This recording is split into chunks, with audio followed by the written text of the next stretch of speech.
Last night was supposed to be a chill night for Ryan. A quick business trip to Vegas, maybe a burger at In-N-Out, and early to bed. Instead, he wakes up to the sound of a blender roaring in a suite that looks like the set of The Hangover. His head feels like it's been hit by a freight train. But the real kicker? There's a diamond ring on his finger. A big diamond ring. And standing in the kitchen, making a smoothie like she owns the place, is a woman he definitely doesn't recognize. "Morning, hubby," she chirps, holding up the blender. "Banana or kale?" Ryan blinks. "What? Who? Why?" He gestures at her like he's playing charades. She sets the blender down, smirking. "You don't remember? We got hitched last night, cowboy. Elvis officiated. You cried." Turns out her name is Harper, a self-proclaimed free spirit who follows the vibes. Ryan, the spreadsheet-loving, suit-wearing, tie-too-tight kind of guy, is clearly the opposite of her vibe. As they piece together the events of the night, it gets worse. They not only tied the knot, but also signed a prenup and a joint investment contract for a Vegas strip club they now co-own. "A strip club?" Ryan yells. "Correction," Harper says, sipping her smoothie. "A boutique gentleman's lounge.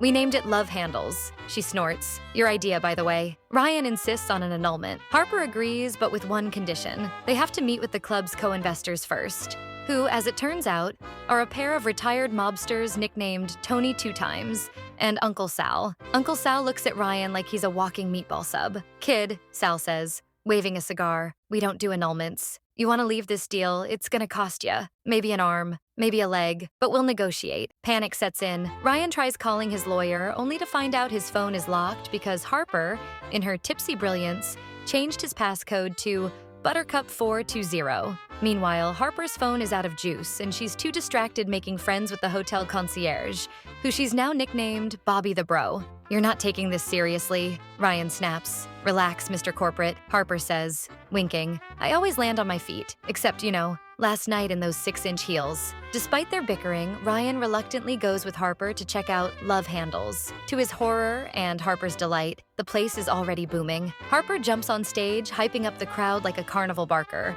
while Ryan sulks at the bar. A dancer named Cherry slides up to him. "You look tense, sugar. Newly married?" Ryan groans. "Is it that obvious?" Cherry laughs. "Relax, Tiger. You're in Vegas.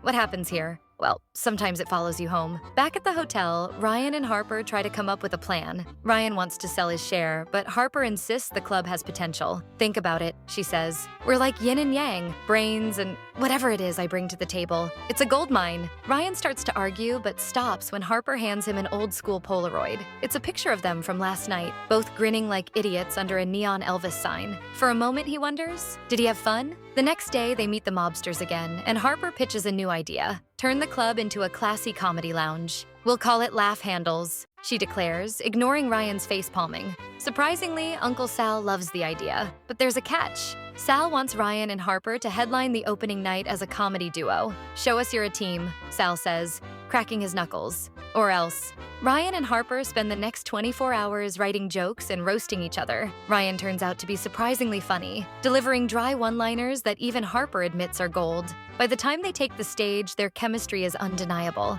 The crowd loves them. The mobsters are happy. And for the first time, Ryan feels like he's finally loosened up. After the show, Ryan turns to Harper.